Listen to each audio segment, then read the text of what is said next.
Hi, this is Nick Earle, and this latest episode of IoT Leaders is our first one to feature someone who's been on the US show Shark Tank.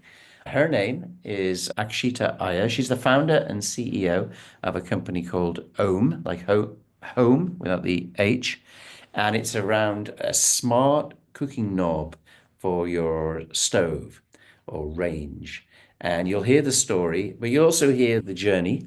And very excitingly, you will hear from Akshita how she's been working with a standards body, a regulatory body, actually in the US called UL, and is on the verge, hopefully, of getting the ability to control the stove remotely to stop it being accidentally left on, not turned on, but left on into the standard, which will then mean that it would be ultimately built in by the appliance manufacturers. So it's like a Nest story for the thermostat, but for the cooking stove. And data point that makes this one particularly exciting is that what Akshita shares is that something certainly I didn't know was that gas fires, cooking stove, hobs, whatever, gas fires, stove fires are the number one cause of house fires in the US. So this is a really big deal. And despite her turning down the offer on Shark Tank, she's carried on and has got a successful business. So I think you're going to really enjoy this. Let's get going with Akshita Iyer, who is the CEO and founder of Ohm. Enjoy. So, Akshita, welcome to the IoT Leaders podcast. It's a pleasure to be here, Nick. Thank you for having me. Well, we're delighted to have you. And actually, you're setting a bit of a record. You are the first guest that we've had who I could see from your background have actually been on Shark Tank. Now, that's a story.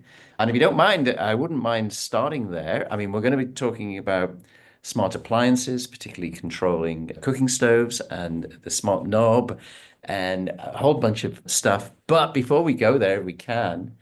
I think I'm right in saying that in 2018, when your company, you're an entrepreneur, and when your company was actually going under a different name, you went on the US show Shark Tank and you didn't get a deal. They offered you the wrong deal and you walked away. Have I got that right? Yeah, that's right. It actually kind of came full circle because I originally was just a religious Shark Tank watcher. I loved the show. I loved the power of seeing your non-traditional entrepreneur, right? People who didn't have your engineering or, MBA backgrounds, just solving their own problems. And it was in that time period when my mom accidentally left the stove on, started a kitchen fire. And because of the show, I was like, oh, I can solve for this. Like, why can't I build a device that can help my own family? And then maybe 6 months later after we started, Shark Tank reached out and it was a wonderful experience, more so because it really gave me the push to go and figure out how do you build a startup. And I think that's really the power of the show, whether you get a deal or not, is just giving, anyone the courage and the push to go and build something that's very impactful. One last question on that is that when, of course, and ours is called Dragon's Den over here. It's just got a different name, but it's the same show. And sometimes they're like 5 minutes, sometimes they're 10 minutes. But I'm assuming that your time when you're actually in front of them is a lot longer than that. You're on your feet probably for quite a while, right? Yeah, we were in the tank for about 90 minutes Wow. and there's no time limit. So you could be in the tank for hours. You're in the tank until everyone goes out. And so you only see 5 or 10 minutes of it, but we're in there for a while, just having a conversation with all of the sharks and them getting to know us and the technology and the company better. It's not as short as you might think. Okay, well, enough of that. So let's move on to your company, which is called Ohm, OME, and we'll get into what you do. And as you say, it started off on a personal story with your mum. Actually, there was a fire, right? There was a fire. Did she leave the gas on for too long or something? Or Yeah, I just left the burner on low, and it happens all the time where, you take something off, you put it back on, you don't realize it's still on and you get distracted. And then fortunately, we had gotten back in time before it had spread beyond the kitchen, but it really was a reality check that one, my parents are getting older and this is something everyone struggles with, and two, that the smart home was really exploding at the time. Nest had just been acquired, all sorts of smart devices making your home safer, retrofit, right? Door locks, doorbells, thermostats. Yes. And I just went down a rabbit hole of what is the appliance industry doing to solve for the number one cause of house fires, which is unattended cooking. And I'm glad you mentioned Nest because when I was researching your company and I looked at the website and I saw it's a re essentially, and let me know if I've got this wrong, but my understanding is that you have the cooking, the range, the stove with the knobs on, and let's say it's in the kitchen at home, and you replace one of the knobs, right? And it becomes a smart knob, and it uses Wi-Fi and it can communicate to a smart device.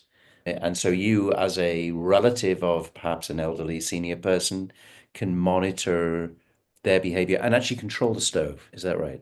Exactly. So this is the knob. Looks Oh, like a regular okay. knob. And yeah, like you said, you just retrofit. So you take your knob off, you put our knob on just like you do a Nest thermostat or a doorbell or a door lock.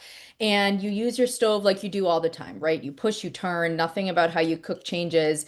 But we have a bunch of proprietary technology and sensors in here that can detect when the burner's turned on, which burner's on, how long it's been on for. And as you said, we have a motor that can automatically turn the burner off if you leave it on for too long. And anyone can monitor from anywhere at any time. You can turn the burners off if you need to. The only thing you cannot do for safety reasons is you cannot remotely turn a burner on. So you have to physically be there to push and Right. turn, That and makes sense. then, yeah, and then Yeah, you can. we don't want people setting fire deliberately at other people's. Exactly. But I was just thinking when we talk about senior living, and we'll get into that, and we as SI have a bunch of customers, the companies who, they B2B to C, and they're in this space. In fact, we've done at least two podcasts in the series with them. But I was thinking, in my own life, I'm sure with my wife, we've got in the car and I've driven off, and she said, "Did I or did you turn the stove off?" And then we have to, and once that's in your head, Yeah, you you can't have get to going. turn Yep. around. You have to go Yeah. back. Yeah. So there's multiple uses. But what we're talking about here is a real issue. You mentioned very, very briefly there that it's the number one cause of kitchen fires or house House fires. fires. House House fires. fires. I didn't know that. That's interesting. The Yeah. number one cause. And there was wasn't there a big product recall, at least in the US? I don't know if it was global recently. Yeah, so two of the largest appliance manufacturers recalled close to 2 million ranges last year because of accidental knob turn on. Meaning, whether it was a person or a pet or a kid accidentally turning the knob on and either gas spewing or, the actual burners turned on and starting cooking fires. And so this has always been a problem. Insurance companies pay $1 billion a year because of this problem. So it's not that, it just started, but all of a sudden there was this emphasis and priority on making sure that we find a solution for, unattended cooking and this accidental knob activation because, it can happen to anyone. And so now the standards are changing. There are UL regulatory standards that are updating to ensure that appliance manufacturers build in technology into these stoves and ranges to make sure that this is no longer a problem because it is very preventable. And I wanted to explore that. We have listeners all over the world, literally almost 100 countries, bizarrely now. And you did use that phrase UL. So I did want to, and I asked you that during the prep, and I wanted to just explain it as I understand it, because it's not a well-known phrase, I don't believe, or acronym, I don't believe outside the US, but that's a standards body, isn't it? Regulatory standards body. Maybe explain a little bit what UL is. Yeah, UL stands for Underwriters Laboratories, and they are a third-party testing body that has created industry standards for consumer electronics, includes your appliances. And so every appliance that you buy is UL tested and approved and will have a UL symbol somewhere on the appliance, or if you Right. buy it online, they'll have it there, which is basically saying that this has been tested to ensure consumer safety. Yeah. And what hasn't been included in the standards is, safe automation, right? So making sure that these kinds of scenarios, like accidental knob turn on, that there are measures to prevent that. And only until these recalls happened UL now said we need to solve for this, right? Because it's very clearly affecting consumer safety, and these standards take time to evolve. They're not completely comprehensive, and it just takes these different scenarios to make sure that the standards are evolving with technology. And one thing that hasn't been included is remote operation of your surface cooking appliance. And so I am on the technical committee, the standards committee for the specific standard that oversees your ranges and your surface cooking appliances. And we do have language coming into that standard that will ensure that this accidental knob activation, the safety piece of cooking fires and the reason behind it will hopefully be solved for so that this is not something that we have to worry about going forward. So that's a pretty big deal, isn't it? We speak to a lot of people who have got a great idea, who've been entrepreneurial and managed to get a product to market. That's a very difficult thing. I'm sure we'll come back to that. That's not easy at all, especially hardware is hard, called hardware for a reason. But if the standard changes, as you say, to stop accidents happening and to be built into the standard, then that would be huge for this part of the market. Would that then mean that future products would, I guess, hopefully from your perspective, or would have to be designed with this proactive as opposed to reactive capability built into them in some way? I mean, they won't mandate your solution, but Correct. you will be one of the leading solutions to say we're compliant. Yes, the appliance manufacturers will need to do something. Of course, that can come in a variety of forms. I think the benefit that we have is that we do have a fully built, tested, de-risked solution that is ready, right? I mean, right Sure. now we built this to be universal to work on the vast majority of stovetops and ranges out there. But the next step for us is really now catering this solution to specific models, right? And to specific brands so that we can make that control and even make that adoption a lot easier, right? Imagine partnering with an appliance manufacturer where every time you go to buy an appliance that our technology is already built in. And as you mentioned, what this update to the standard does is basically stamp of approval from the industry that our mechanism of being able to turn a burner off when there is a risk present is a safe way to do. And until now, that hasn't been written into the Yeah. standard. So there was no way for us to get that UL certification, but that does change. And it is a huge step for us as a company because it basically gives us a pathway to a much bigger impact and to deploy this at a much bigger scale. And you mentioned Nest. I wanted to double click unpack that a little bit.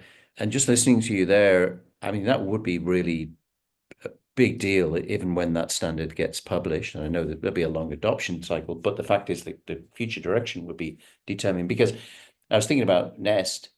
Nest is pretty cool, and we'll talk about learning and tracking behavior and AI but but you don't have to mandate Nest because a 15-year-old Honeywell thermostat works okay. I mean, there's no safety angle there, but you've got something here that if it's the number one cause of house fires, then mandating a technology that would actually enable you to proactively monitor, proactively adjust, look at pattern recognition, maybe even let's talk about that because let's say my parents are not alive, but let's say hypothetically say my mum was still alive when she was alive, she would leave the gas on all the time. And and the first time we heard about it was the notification through the fire, a smoke detector, which is a little too late, right? In fact, Yep. it really Yep. is too late. Yeah. The house is on fire, should we worry? But at least lots of smoke in the kitchen. So if I was monitoring her and I knew that she made a cup of tea at a certain time of day, maybe she was living on her own or an assisted living, or she had access to a stove, could I start to, through my device, see patterns and set rules perhaps as to what's unusual and what's normal? Is that sort of the idea?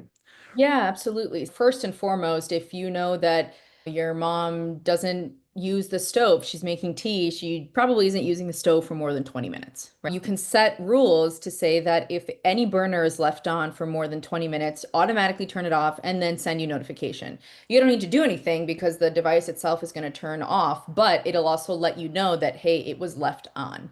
And I think this is where data becomes very interesting for smart devices. And Nest used their data to be able to predict that you like the temperature of your home at 68 degrees at 10 p.m., right? And automatically will adjust that. And so Mm. for us, similarly, what we're working on now is, especially for older adults and in the context of senior living communities, can we use that data to understand what someone's general activity looks like, right? So Yeah, they usually cook, your mom usually makes tea at 11 a.m. So if the yeah, stove is turned on at 1 a.m., it's probably yeah. not That's right, so probably then just usual. automatically turn it off. And I And you think can then that's take where proactive action, maybe exactly. phone someone, can you go and check? And it's part of an overall trend of IoT where the data ultimately is more valuable than the product.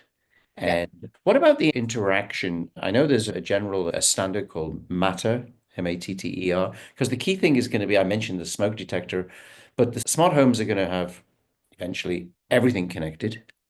And so the interaction between the devices is really key. Is that where the Matter standard is really important for you? Yeah, absolutely. I mean, to what you said, the smart home, hopefully will get to a point where, we're using all of these sensors to not only take action, but to talk to each other, right? For an example, for us would be when you set your security system to away, meaning you've left your Yeah. house, nobody's at home, then automatically check to make sure the stove is off. And that, as you mentioned, that requires some crosstalk between all these devices. Right now, unfortunately, you have 20 different apps that are not talking to each other that you Yeah. have to manually check. And Matter Yeah. is interesting because it's a protocol that basically unifies all of these devices in the smart home under one roof that allows these devices to communicate with each other seamlessly. And so far, we don't have anything like that that can take devices made by different companies. It's one thing if you have devices that are all Amazon Yeah. or all Yeah. Yeah. Yeah. Nest, Yeah. but that all these devices that are made by different companies to then talk to each other. And I think that's super important for us to have a much more seamless consumer experience and then also for that proactive smart home to be a reality. Without that, no one company or no one product can do everything we're talking about, Yeah. right? It's And the really a user puzzle. experience. Yeah. We have in our house, we have Nest, the Amazon Nest cameras and indoor or outdoor video cameras. And then we have these smart plugs. I guess you have them you must have them in the US as well. I think they're made in Asia, but smart plugs. And so we have an app for that. And each morning and each evening we have to go into two apps and we have to is this Exactly. on and this off and you want look it's morning, this is my morning settings. And is Amazon one of the people who are likely, because Amazon obviously they have a lot of stuff in the home, is Amazon one of the companies that will align with Matter or do they have their own standard? I believe that most of the Amazon devices are or will be Matter certified. Yeah, I Amazon, thought I even heard that. though they are maybe, I would say, probably one of the leaders in the smart home, I think they still don't have everything. They No, still they don't don't. make everything. No. So I still believe that every company one day, I think Matter is probably the leader in unifying all of these devices that they will and every other company will be Matter certified. It doesn't it's a protocol, right? So basically you just need Yes. to make sure that, It's the yeah. yeah, that your software is basically Yeah, and they can working. support multiple protocols. But I asked you because I wasn't sure of the answer, but I think they're one of the companies because there's such a battle going on for the home hub to control the home because a lot of companies trying to control the home, Google being another one. That would make a lot of sense. Back to the data, the interaction. So you got the interaction between the devices, like the smoke alarm and the cooker, the stove. You've got wouldn't it be cool if when you put your alarm system on or off, there's a set of settings that would be automatically applied, sleep mode, away mode, home mode. And then there's the whole AI possibilities. One of our previous podcasts, I often link the podcasts together on these because now that we've done over 50 of them, we had a medical device company really early on who had created their own hardware. And the idea was to turn, we talked about proactive to reactive. The idea is just healthcare in general is very reactive. You Yeah. feel ill about 3 days after you catch something, and then you go to the doctors. You have to wait, at least over here in the UK, you have to wait for an appointment. And then you see a doctor, and the doctor says, "Yes, you're ill." You say, "I know I'm ill," and may have to go and see a specialist, and you wait for 3 weeks to see a specialist. Anyway, by the time you see someone, the chances are you've got better. But the idea of that's the reactive process. But the idea of being proactive is that it takes my Fitbit that I've got on, or a Whoop, or whatever as they get, or the Apple Watch. It would predict when you're going to be ill based on your measurements it's taking. But the guy was saying, the CTO, was he was saying that it isn't just the six sensors or the eight sensors that's now being pressed against your wrist from your device. It's all the different combinations of based on your age, your heart rate, your blood pressure, your previous history, your weight. It's that combination, billions of permutations to determine whether it's a problem or not, whether you should take proactive, call 911 straight away, Yeah. US. You know what? You've just drunk and eaten too much. Take it easy. And it seems to me like the home is a really great example of that because as everything gets measured, there's going to be context around everything else that's in the home and what's going on. And I guess there'll be too many combinations for you to program it through your smart app.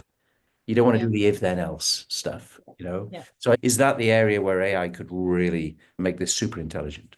Oh, yeah, absolutely. I mean, I think just like, you're mentioning with health, basically, what these, sensors that you wear are doing is they've already been trained with billions of data points that exist, Yeah. that they know, okay, if you're 42 years old and you weigh this much, like this is what your general, Yeah. health or activity or reading should be. But then it caters to you as you use it. And so I think in the home, what is already happening is, and just like we're doing for cooking activity, is taking historical data, right? All of the devices we have out there and we can see, right, how often people cook, what, age demographic they are, and do they cook more in the evening? Do they cook more in the morning? But then that becomes more precise the more you as a user use it, right? As we understand, okay, well, this is what generally someone your age does. But now we know how you use it. And so, if sometimes for you, cooking at 11 p.m. might be okay. Right. Yeah. And so it's really training that data over time, starting with the baseline, but then training that data over time to then curate it for you. And so I think the smart home, to what we were talking about earlier of Matter and all these devices being able to talk to each other, you need all of that information, as we were mentioning earlier, to give you a holistic picture, right? Yes. And just one part of the home or one device alone is not going to do it. It has to be, a full suite of products and ecosystem, as we, like to say, of devices that are giving you all these data points. And then you need that AI, that machine learning to be able to read it, to correlate things together, and then create action or insight from it. And it actually doesn't even need to be just in the home, doesn't it? Because it could be your barbecue on your deck. The same principle. Have I left Yes. it on? I've Mhm. done that before now. That's a good way of emptying the gas bottle is to leave it Yeah. on overnight. And so lessons learned. It's a great story. As we started Shark Tank to now 7 years, you've sold thousands of these and there's hopefully something really big coming, which is the standard, which we talked about. It'd be huge, massive. And then you've got the whole smart home and everything being integrated. And the fact that data, what you could do with the data is just so exciting. The lessons learned as an entrepreneur, you don't have an engineering background. So it's been amazing to get to where you got to so far. Can I ask you what some of the most difficult things were looking back? I mean, it's only in those difficult time moments that you learn, right? And I think, fundraising, as you do as well, right? Raising money, you have to be a salesperson. How do you storytell and get people to resonate with what you're building? And it took me a while to figure out, how to tell this story in a way that one, someone can identify with, but two, that that from an investor standpoint actually shows that there is opportunity here, right? No one's ever built something like this, but curating a pitch and telling that story, I think, was hard in the beginning, but it's a skill, right? To build over Yeah. time. It took me a while to figure out how to hire and, who to hire. And I'm not an engineer, so managing engineers was really challenging. I think what I learned there was you're always trying to be in a room where you're not the smartest person, right? Because if you are, Yeah. then probably, something's wrong. You're in the wrong room. Yeah. And I think that was probably one of the best things is just constantly learning. You're just a sponge of just being around people who have done something that you need to do, and can kind of give you that guidance. And I think also I would probably the last thing I'll say is just rejection. Again, back to storytelling. Founders, entrepreneurs are salespeople at the end of the day, and you get rejected, 99 times out of 100 times. Yeah. But I think, trying to shift a mindset to okay, that's okay. You said no. Why did you say no? What can I learn from this so that hopefully the next time I can get a yes? And Good. you just kind of keep doing that and you just keep putting one foot in front of the other. And I think, if you're coachable and you're willing to learn and make mistakes, and it's okay if you fall, you get back up, then it becomes an easier journey in that way of just staying positive. A lot of things I would in the next company I would do differently, but I'm glad with all the ups and downs. I'm glad I went through, the last 7 years the way that I did because, I wouldn't be where I am today. Well, I think it's a great story. It's a great achievement. It's a great entrepreneurial story with some very honest and open lessons at the end. And, as a father with two daughters, I think it's a great female entrepreneurial story. And Thank let's you. face it, I think it's because it's tough. It's tough doing all of those things, but it must be even tougher. And the fact that you fought your way through, I really am cheering you on in terms of that standard, Thank you. because I just know how important that will be. I mean, that would be huge if it was built into the standards. Maybe one day I'll read that and I'll think, I remember talking to Hopefully Akshita. soon. Hopefully Yeah, soon. she said that. I got one last question before we finish. Is your product only, we have a lot of global listeners. Does it only work on US appliances right now? So, no, but we only sell in the US right now just because selling overseas takes a lot of Mhm. resources and, just there are a lot of regulatory bodies also Yeah. overseas that we don't yet want to tackle on our own. And that's where this standard working with, strategic partners like your appliance manufacturers who already do sell in So other if it was, really excuse important. me, if it was, yeah, maybe that was the question I should have asked. So thank you for reminding me. If it's a direct sell, it's real tough to scale on a Yeah. direct sell.